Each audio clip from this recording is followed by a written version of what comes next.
Fire, वो आग जो पाकिस्तान की फौज और वहां की बदनाम खुफिया एजेंसी आईएसआई ने दूसरे देशों में लगाई, उसी आग में आज पाकिस्तान झुलस गया। नमस्कार, मैं अखिलेश आनंद हूं। द इनसाइडर स्टोरी में आज बात होगी पाकिस्तानी फौज के पापों के कच्चे चिट्ठे की।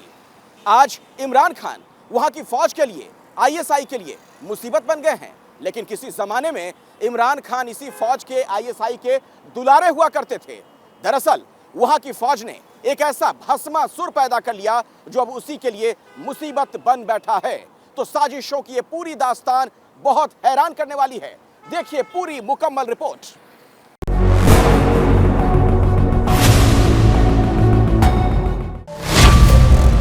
9 मई 2023 पाकिस्तान। वो तारीख जब इमरान खान की जबरन गिरफ्तारी के बाद पाकिस्तान में सैन्य ठिकानों पर हमले हुए थे, वो भी खुद इमरान समर्थकों की ओर से। मेरी शक्ल देख लो आसिम मुनीर, ये चौकी मेडल जलाइए, ये चौकी मेडल जलाइए। पाकिस्तान की सेना उस दिन को ऑफिशियली ब्लैक डे बता चुकी है और उस गुनाह के लिए पूर्व प्रधानमंत्री और पीटीआई के सुप्रीमो इमरान खान पर शिकंजा कसने की तैयारी है। तो क्या पाकिस्तान की फौज इमरान खान से बदला लेने जा रही है? क्या पाकिस्तानी फौज इमरान का पॉलिटिकल कैरियर चौपट करने वाली है? क्या इमरान को चुनाव लड़ने के लिए डिस्क्वालीफाई कराने के इंतजाम किए जा रहे हैं? रावलपिंडी से लेकर इस्लामाबाद, इस्लामाबाद से लेकर लाहौर और लाहौर से कराची तक जिस तरह की हलचल है, उससे तो ऐसा ही लग रहा है कि इमरान खान के खिलाफ पाकिस्तानी फौज और आईएसआई कोई बड़ी स्क्रिप्ट तैयार कर रही है। सूत्रों से पता चला है कि सैन्य ठिकानों पर हमले की साजिश के आरोप में अब इमरान की तगड़ी घेरेबंदी की जा रही है। फैसलाबाद में आईएसआई के ऑफिस पर हमले को लेकर इमरान समेत उनकी पार्टी के कई बड़े नेताओं को आरोपी बनाया जा सकता है। इमरान खान के खिलाफ आर्मी एक्ट 1952 के तहत मुकदमा दर्ज करने की प्लानिंग हो रही है। उस आर्मी एक्ट के तहत दर्ज केस को किसी सिविल कोर्ट में चुनौती नहीं दी जा सकती। इमरान खान की पार्टी के कार्यकर्ताओं के खिलाफ आर्मी एक्ट में केस दर्ज करने की शुरुआत भी हो गई है। जो एविडेंस कलेक्ट कर रही हैं और उसके अलावा जो लोग पकड़े जा रहे हैं वो सारे बयान भी तो दे रहे हैं ना, कि उन्होंने कहाँ कहाँ पे ट्रेनिंग की, किस किस तरह से हुई, कौन कौन उनको क्या क्या कहता रहा, किसने उस दिन उनको उकसाया, किसने उससे पहले जो है वो उनकी जेन साजी की। ये पूरी इन्वेस्टमेंट है। सूत्रों के मुताबिक खुद इमरान के खिलाफ आर्मी एक्ट के तहत केस दर्ज कराने के लिए आर्मी की टॉप लीडरशिप और पीएम शहबाज शरीफ के साथ डिटेल में चर्चा हुई है। हालांकि इमरान खान कह रहे हैं कि सैन्य प्रतिष्ठानों पर हमले के लिए वो या उनके सपोर्टर नहीं, बल्कि खुद आर्मी चीफ सैयद आसिम मुनीर जिम्मेदार है। मैंने नहीं बुरा भला कहा फौज को, जो आर्मी चीफ के एक्शंस थे उसने इसकी हमारी फौज को बुरा किया। लेकिन पाकिस्तान के बनने के बाद से ऐसा पहली बार हुआ है जब वहां की पब्लिक ने सैन्य प्रतिष्ठानों को इतने बड़े लेवल पर निशाना बनाया। रावलपिंडी का सेना मुख्यालय हो, आईएसआई का फैसलाबाद का दफ्तर हो, मियांवाली का एयरबेस हो या लाहौर में कमांडर के घर आगजनी हो। इमरान की गिरफ्तारी के खिलाफ हुए उपद्रव में पाकिस्तान के सैन्य ठिकानों को चुन चुन कर निशाना बनाया गया। हमारे वो जहाज जनाब स्पीकर जिनको आज तक इंडिया गिरा नहीं सका, जिनको आज तक इंडिया फायर नहीं कर सका, इन गद्दारों ने उन हथियारों को भी जनाब स्पीकर आग लगा दी। इन्होंने रेडियो स्टेशन पेशावर को आग लगा दी। इस शख्स को तो सरेआम फांसी देनी चाहिए थी। पाकिस्तानी फौज की मीडिया विंग आईएसपीआर ने इमरान खान की गिरफ्तारी के बाद हुई हिंसा को लेकर एक बड़ा बयान जारी किया था। उसमें कहा था कि 9 मई को एक काले अध्याय के तौर पर याद रखा जाएगा। तभी संकेत मिल गए थे कि पाकिस्तानी फौज अब इमरान खान को छोड़ेगी नहीं। लेकिन जिस बवाल को पाकिस्तानी फौज ने ब्लैक डे घोषित किया, उसके कई काले अध्याय तो खुद पाकिस्तान की सेना और उसकी बदनाम खुफिया एजेंसी आईएसआई ने अपने हाथों से लिखे हैं। इमरान खान में पाकिस्तानी फौज और आईएसआई को भले ही भस्मासुर नजर आ रहा है, लेकिन ऐसे कई भस्मासुर खुद पाकिस्तानी सेना और आईएसआई ने अपनी षड्यंत्रों की लेबोरेटरी में तैयार किए हैं। यहाँ तक कि खुद इमरान खान को पाकिस्तानी फौज की क्रिएशन माना जाता है। पाकिस्तान के चर्चित पत्रकार हामिद मीर ने एक लेख में लिखा है, आईएसआई के चीफ अहमद शुजा पाशा ने नवाज शरीफ सरकार को सत्ता से हटाने के लिए साल 2011 में प्रोजेक्ट इमरान खान शुरू किया था। पाशा के रिटायरमेंट के बाद जहीरुल इस्लाम ने प्रोजेक्ट जारी रखा, लेकिन मकसद हल नहीं हुआ तो वो फाइल बंद कर दी गई। जनरल कमर जावेद बाजवा के आर्मी चीफ बनने के बाद प्रोजेक्ट इमरान खान भी लॉन्च हुआ और फर्जीवाड़ा करके उन्हें पीएम बना दिया। आलम यह था कि उन दिनों खुद इमरान खान भी तब के आर्मी चीफ जनरल बाजवा की तारीफ किया करते थे। जनरल बाजवा को मैं आज एक उनकी तारीफ करता हूं। क्या तारीफ है? जनरल बाजवा एक सुलझे हुए आदमी है, एक वो उसके अंदर ठहराव है, इसलिए वो बर्दाश्त कर रहे हैं। कोई और फौज में होता बड़ा रिएक्शन आना था, गुस्सा तो बहुत है अंदर इस वक्त जी। लेकिन मुझे पता है कि वो बर्दाश्त कर रहे हैं क्योंकि वो बिलीव करते हैं डेमोक्रेसी के अंदर। लेकिन कभी इमरान नियाजी के लिए सत्ता की सेज तैयार करने वाली उसी पाकिस्तानी फौज और आईएसआई के लिए आज इमरान खान सबसे बड़े दुश्मन हो गए हैं। अपने मुल्क के अंदर और बाहर भस्मासुर पैदा करना पाकिस्तानी फौज और खुफिया एजेंसी आईएसआई का पुराना शगल है। इन दोनों ने न सिर्फ घरेलू राजनीति में बल्कि भारत और अड़ोस पड़ोस में भी ऐसे कई भस्मासुर पैदा किए हैं जिन्होंने बाद में पाकिस्तान को ही तबाह कर डाला। पाकिस्तानी फौज और आईएसआई ने अफगानिस्तान में सोवियत संघ की सेना के खिलाफ मुजाहिदीन तैयार किए। उसके बाद तालिबान को ट्रेनिंग देकर अफगानिस्तान में भेजा। ओसामा बिन लादेन के टेरर ग्रुप अल-कायदा की मदद की। अफगानिस्तान में आतंकी हक्कानी नेटवर्क खड़ा किया। भारत में अशांति फैलाने के लिए लश्कर ए तैयबा, हिजबुल मुजाहिदीन समेत दर्जनों टेरर ग्रुप खड़े किए। पाकिस्तान के आर्मी चीफ रह चुके और सैन्य तानाशाह परवेज मुशर्रफ ने कुछ साल पहले खुद पाकिस्तानी फौज के पापों की कुंडली खोलकर रख दी थी। माहौल इधर 1979 से बहुत तब्दील होता चला रहा है। एक रिलीजियस मिलिटेंसी हमने पाकिस्तान के हक में यहाँ इंट्रोड्यूस की सोवियट्स को निकालने के लिए। ठीक है। हम मुजाहिदीन लाए पूरी दुनिया से, हमने तालिबान को ट्रेन किया, उन्हें वेपन्स दिए, उनको अंदर भेजा। वो हमारे हीरो थे। ठीक है। ये जो हक्कानी है हीरो है हमारा जी। ठीक है। 80s का हीरो है। बिल्कुल है। ओसामा बिन लादेन हमारा हीरो था। CIA का भी था शायद। यस, ये ज़वाहिरी हमारा हीरो था।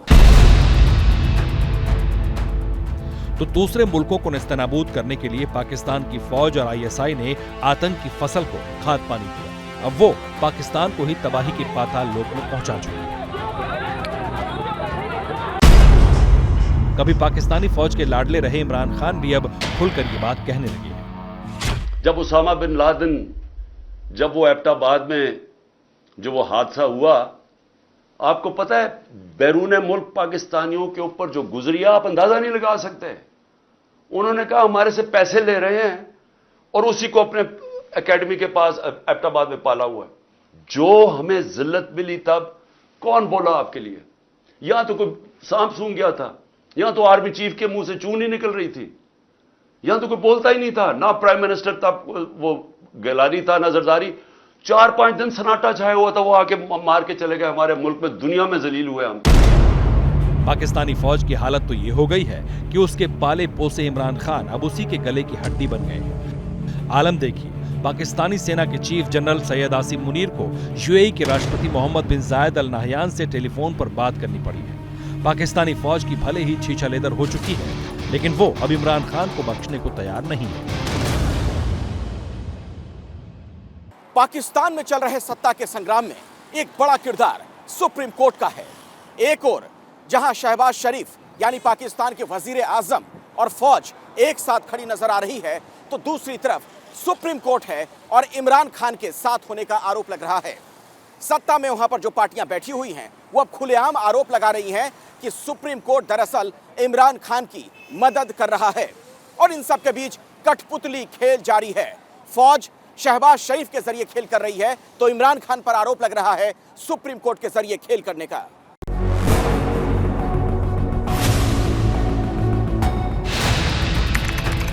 नवंबर 1997 पाकिस्तान सुप्रीम कोर्ट में पीएम नवाज शरीफ के खिलाफ अवमानना के मामले की सुनवाई चल रही थी।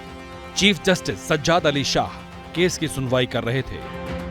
कार्यवाही को सुनने के लिए पीएम नवाज शरीफ भी सुप्रीम कोर्ट पहुंचे हुए थे, लेकिन वो अकेले नहीं थे। नवाज शरीफ के साथ पार्टी कार्यकर्ताओं की पूरी फौज थी। जैसे ही कोर्ट में जस्टिस सज्जाद अली शाह ने मामले की सुनवाई शुरू की, बाहर हंगामा शुरू हो गया।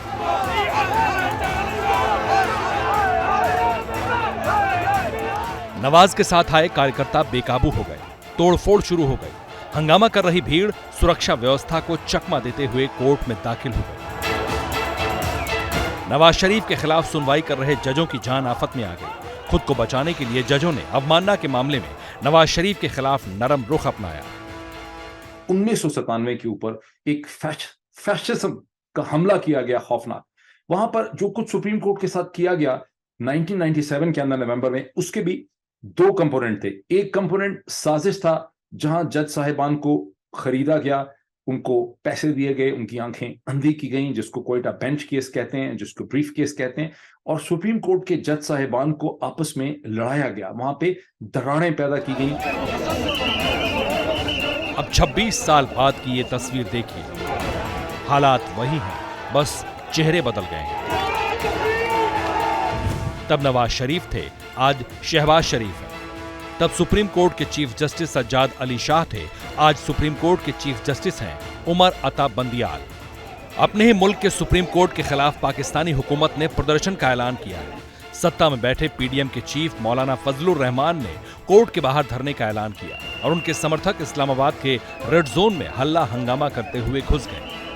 इस्लाम ने सरीना चौक का जो गेट है वो तोड़ने की कोशिश की है, तो पुलिस ने बजाय कि वो तोड़ते उसको उन्हीं के लिए खोल दिया है। अब उनकी तरफ से सुप्रीम कोर्ट की तरफ पेशकदमी शुरू हो गई। अभी देख रहे हैं हम यहाँ पर भी जो पुलिस एहलकार है, इन्होंने अपनी अपनी जो कमर है कस ली है, अपने जो सामान वगैरह है पकड़ लिए, पोजीशन संभाली है। तो एक तरह से खुद से एक जो पॉइंट है वो दिया गया है पुलिस वालों की तरफ से, बजाय कि वो तोड़ने की कोशिश की गई है। तो बड़े बड़े जो गेट्स आपने देखे हैं समी साहब के मुख्तलिफ जगह हैं जहाँ पे लगा दिए हैं, इसी हुकूमत ने लगाए हैं। इस तमाम तर खदशे के पेश नज़र अभी अगर पाकिस्तान तहरीक इंसाफ के लोग होते तो डेफिनेटली अभी तक शेलिंग शुरू हो चुकी होती और आंसू गैस के शेल्स वगैरह भी बरसाए जा चुके होते, लेकिन उनको खुद ये जोन दिया गया है, रेड जोन का गेट खोला गया और उनको ये दावत दी गई है कि जी अब आप यहाँ से पेशकदमी कर सकते हैं, सुप्रीम कोर्ट की तरफ जा सकते हैं।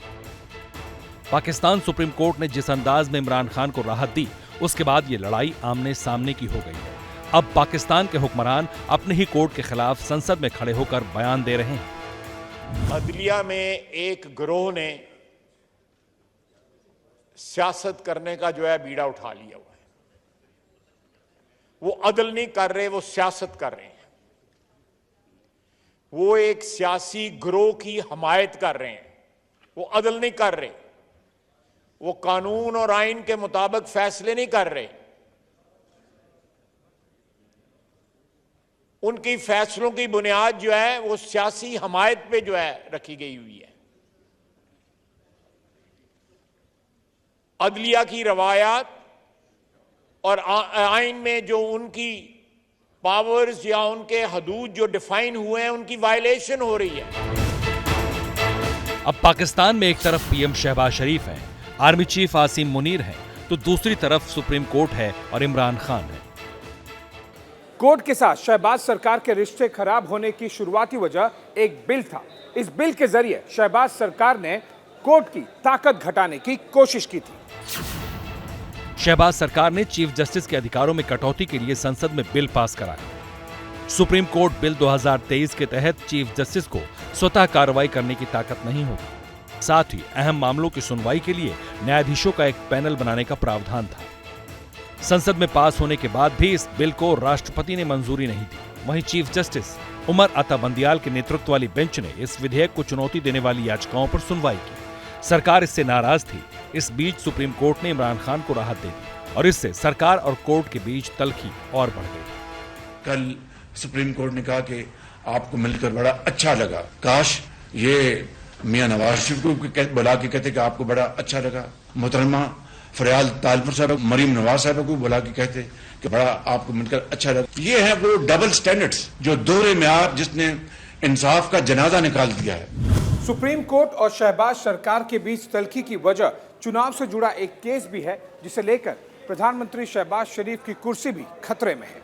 पाकिस्तान के पंजाब और खैबर पख्तूनख्वा में चुनाव कराने से जुड़ी याचिका पर पाकिस्तान सुप्रीम कोर्ट में सुनवाई हो रही है। सुप्रीम कोर्ट ने 14 मई तक चुनाव कराने का आदेश दिया था। कोर्ट ने चुनाव कराने के लिए 21 अरब रुपए जारी करने का निर्देश दिया था। कोर्ट ने कहा था कि किसी भी सूरत में ये चुनाव 14 मई तक हो जाने चाहिए। आज जब पीडीएम के कार्यकर्ता पाकिस्तान सुप्रीम कोर्ट की तरफ कूच कर रहे थे, तब कोर्ट में इसी मामले की सुनवाई हो रही थी। ये केस भी कोर्ट में इमरान की पार्टी ने दायर किया है। कोर्ट के आदेश के बाद भी 14 मई तक चुनाव नहीं हुए हैं।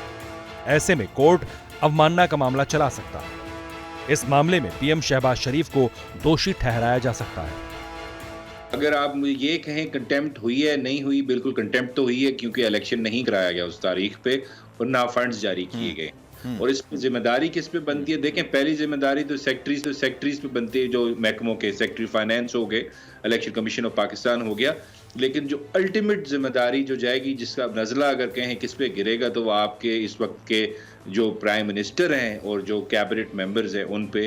और उसमें से भी अगर किसी को आपने चूज करना है तो मेरे ख्याल से उसमें मियां शहबाज शरीफ साहब जो हमारे वजीर आजम हैं, अल्टीमेट रिस्पॉन्सिबिलिटी उनकी बनती है। अगर कोर्ट ने शहबाज शरीफ को अवमानना का दोषी ठहराया तो उनकी कुर्सी चली जाएगी। वहीं अगर सरकार ने कोर्ट के आदेश के मुताबिक पंजाब में चुनाव कराए तो शहबाज सरकार संकट में आ जाएगी, क्योंकि पंजाब में फिलहाल इमरान की पार्टी मजबूत है और अगर इमरान पंजाब जीतते हैं तो शहबाज के लिए सत्ता में बने रहना मुश्किल होगा। इसलिए शहबाज हालिया हिंसा का बहाना बनाकर चुनाव टालना चाहते हैं। वहीं इमरान किसी भी सूरत में चुनाव कराने की जिद कर रहे हैं। प्लान के तहत चाहते थे कि तशद्दुद हो या इंतशार फैले, क्योंकि इलेक्शन से भाग रहे हैं। सो एक चीज, बुनियादी चीज आप सबने समझनी, जो लोग इलेक्शन चाहते हैं वो इंतशार नहीं चाहते। जो लोगों को खौफ आया हुआ है कि इलेक्शन में इनकी तबाही हो जानी है और इनका नामो निशान खत्म हो जाना है, वो इलेक्शन नहीं होने देना चाहते, लिहाजा वो चाहते हैं इंतशार। फिलहाल चुनाव वाले केस की सुनवाई 23 मई तक टल गई है। शहबाज सरकार की कोशिश है कि मामला सितंबर के महीने तक टला रहे, क्योंकि मौजूदा चीफ जस्टिस सितंबर 2023 में रिटायर हो रहे हैं। शहबाज सरकार को उम्मीद है कि नए चीफ जस्टिस के साथ वो बेहतर तालमेल बैठा लेंगे। साथ ही तब तक इमरान से निपटने का समय भी मिल जाएगा। पाकिस्तान में सुप्रीम कोर्ट के खिलाफ अगर कोई सबसे बुलंद आवाज में बोल रहा है तो वो है मौलाना फजल उर रहमान। ये वही मौलाना है जो सत्ता में शहबाज शरीफ के साथी हैं और पाकिस्तान में मदरसे और जो मस्जिद हैं, आधे से अधिक मदरसों और मस्जिदों पर मौलाना फजल उर रहमान का कंट्रोल है। तो क्या ये मौलाना अब सुप्रीम कोर्ट पर भी कंट्रोल करना चाहते हैं? इनके समर्थक सुप्रीम कोर्ट के बाहर धरने पर डटे हुए हैं और मौलाना की जिद है कि जब तक सुप्रीम कोर्ट के चीफ जस्टिस इस्तीफा नहीं दे देंगे वो रेड जोन से हटेंगे नहीं।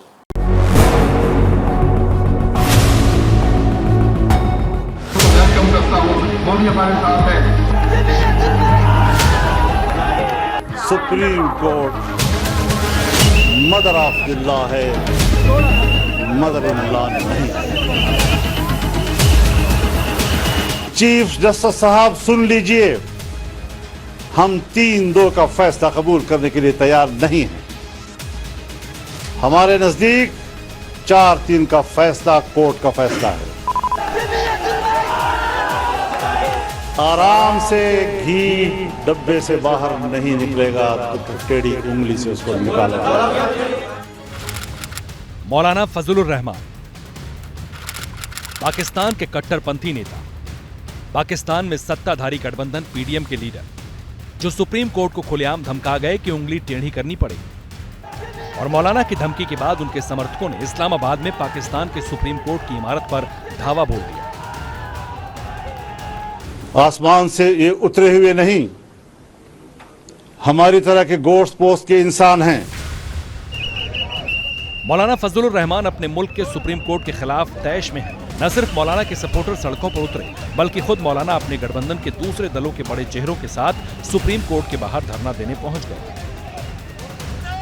उनके धरने में नवाज शरीफ की बेटी और सत्ताधारी पीएमएल नून लीग की नेता मरियम नवाज भी शरीक थी। आखिर पाकिस्तान में सत्ताधारी दल को सुप्रीम कोर्ट पर धावा बोलने और वहां पर धरना देने की जरूरत क्यों पड़ी? क्या पाकिस्तान में सत्ताधारी गठबंधन सुप्रीम कोर्ट पर दबाव बनाने की फिराक में है?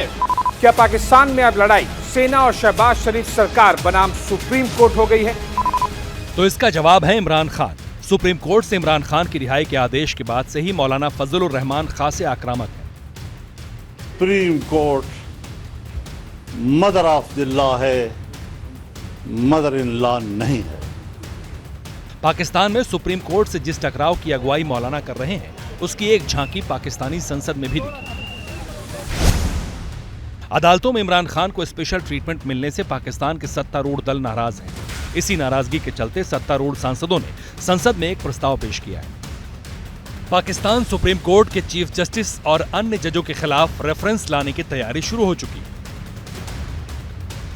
पाकिस्तान के कट्टरपंथी नेता मौलाना फजल रहमान की वैसे भी इमरान खान से पुरानी अदावत है। 4 साल पहले 2019 के अक्टूबर महीने में उन्होंने इमरान सरकार के खिलाफ इस्लामाबाद कूच का एक बड़ा आंदोलन चलाया था। मौलाना ने उसे जिहाद कहा था। दोस्तों, अब ये मैदान जिहाद है, एक मुकद्दस जिहाद।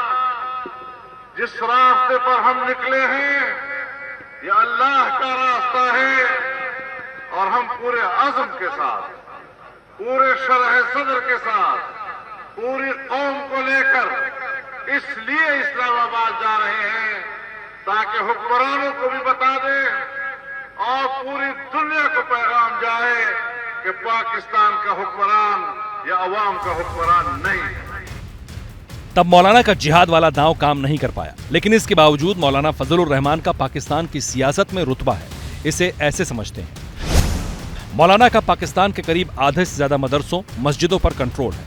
नवाज शरीफ के कार्यकाल के दौरान कैबिनेट मंत्री का दर्जा हासिल था। 2004 से 2007 तक पाकिस्तानी संसद में मौलाना विपक्ष के नेता भी रहे। पाकिस्तान में 2018 में राष्ट्रपति चुनाव में विपक्ष के उम्मीदवार थे, लेकिन मौलाना और इमरान के बीच 36 का आंकड़ा है। यहां तक कि मौलाना को चढ़ाने के लिए इमरान खान उनको डीजल कहकर पुकारते रहे हैं। रहमान को डीजल नून लीग ने शुरू किया था कहना।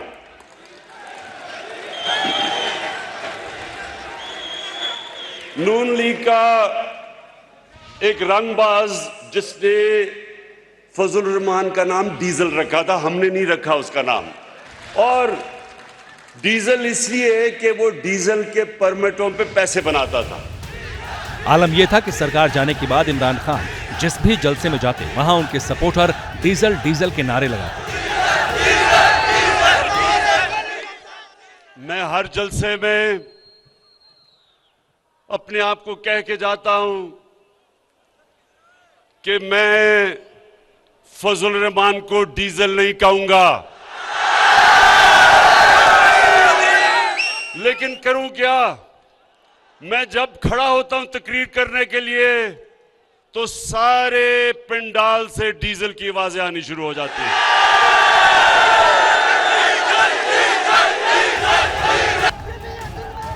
तो इमरान जिस मौलाना को डीजल कहते रहे, वो मौलाना आज पाकिस्तान में सुप्रीम कोर्ट पर चढ़ाई करने निकला है, वो भी सरकार में रहते हुए। इसलिए पाकिस्तान में भी लोग पूछ रहे हैं कि भला मौलाना को धरना देने की जरूरत क्यों पड़ी। समझ नहीं आती कि मौलाना साहब अब क्यों धरना देना चाहते हैं। आइन का खिलवाड़ वो कर चुके हैं, सुप्रीम कोर्ट को वो पार्लियामेंट के जरिए ताबे कर चुके हैं, इलेक्शन से वो भाग चुके हैं। 13 महीनों में मुल्को कौम का सवा सत्यानाश कर दिया है। आज महंगाई, बेरोजगारी, गुर्बत, स्टॉक एक्सचेंज, इंपोर्ट एक्सपोर्ट सब देखें, बिजली, गैस, हाल देखें क्या हो गया है। आज इनको मुबारक हो कि 300 का बाकायदा डॉलर हो गया, हालांकि 320 रुपए का भी डॉलर नहीं मिल रहा, लेकिन ट्रिपल सेंचुरी डॉलर की हो गई है। वैसे मौलाना फजलुर रहमान को इससे फर्क नहीं पड़ता कि वो सत्ताधारी दल के होने के बावजूद ऐसा हंगामा क्यों बरपा रहे हैं। लेकिन इस पूरे हंगामे में एक किरदार ऐसा भी है जिस पर पहली बार शिकंजा कसने की कोशिश हो रही है, और वो किरदार है बुशरा बीबी, इमरान खान की बेगम। बुशरा बीबी की दास्तान बताएंगे आगे। पाकिस्तान में सरकार के निशाने पर सिर्फ सुप्रीम कोर्ट और इमरान खान नहीं, बल्कि इमरान खान की पत्नी बुशरा बीबी भी सरकार के निशाने पर हैं। अल कादिर ट्रस्ट मामले में बुशरा बीबी आरोपी हैं। वैसे तो बुशरा बीबी पर्दे के पीछे रहती रहीं, लेकिन जब इमरान खान वजीर आजम थे पाकिस्तान के, तब वो मीडिया की सुर्खियों में लगातार रहती थीं, और अब करप्शन के मामले में उन पर भी कानून का शिकंजा कस सकता है।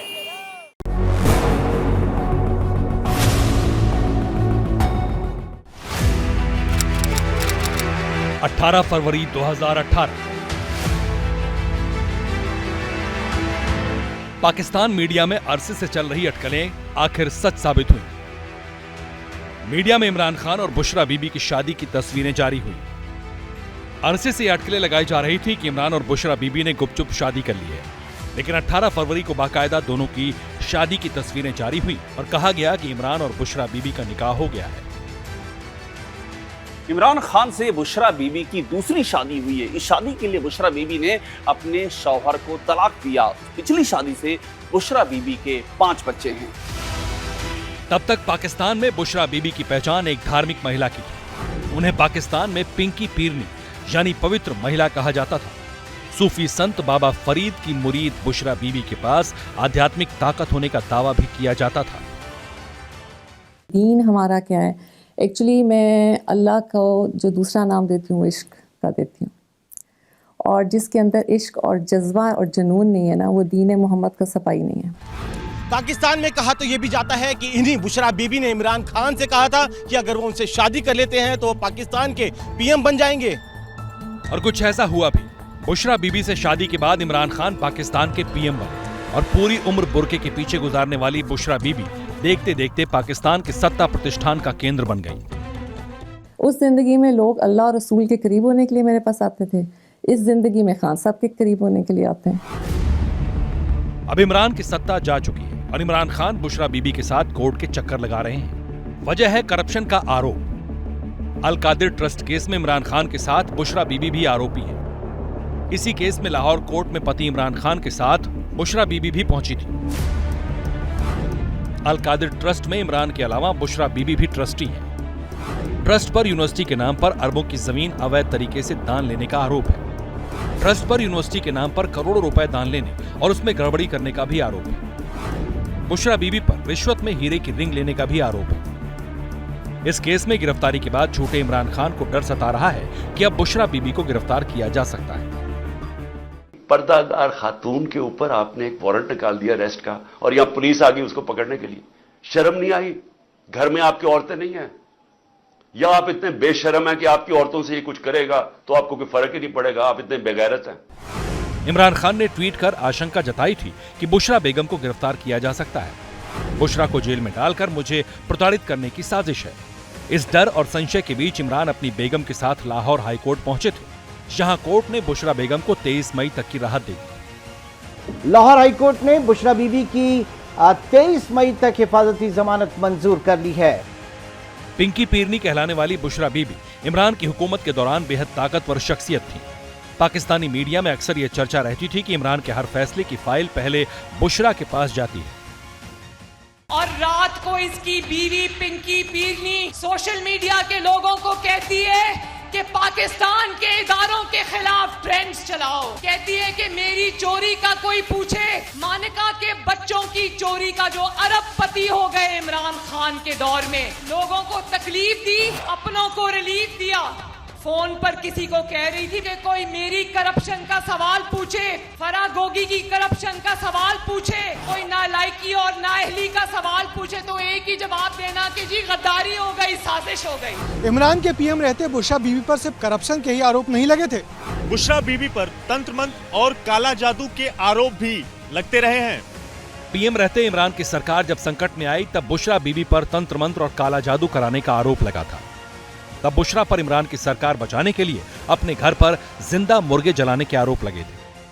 जो शख्स उन मुल्क की अहम तरीन तकर्रियां जो है वो जादू टोने से करता हो, जिन्नात टाइमिंग्स तय करते हों, या फिर वो जिसको तोता फाल कहते हैं वो निकाल के करते हों, तो फिर इस मुल्क का दुनिया में तमाशा बनना जिस तरह अब बना है, इदारों का तमाशा बनना हैरानगी की, अचंभे की बात नहीं है।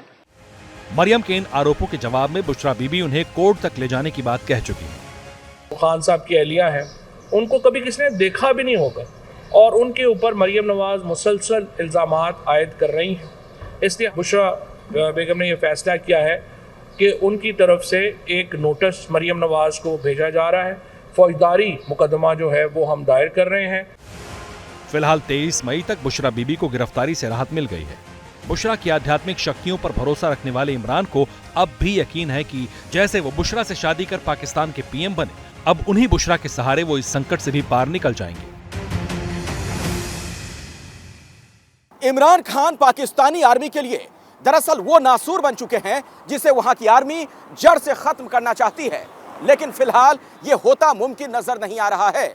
ऐसे में वहां की आर्मी और शहबाज शरीफ ने मिलकर एक प्लान तैयार किया है ताकि इमरान खान को ठिकाने लगाया जा सके। बाकायदा नेशनल काउंसिल की मीटिंग भी बुलाई गई है। तो इमरान खान वर्सेस फौज और शहबाज शरीफ के मुकाबले में क्या होता है, इस पर हमारी निगाहें बनी रहेंगी। फौरन लौटेंगे कुछ और बड़ी खबरों के साथ। आप देखते रहिए एबीपी न्यूज।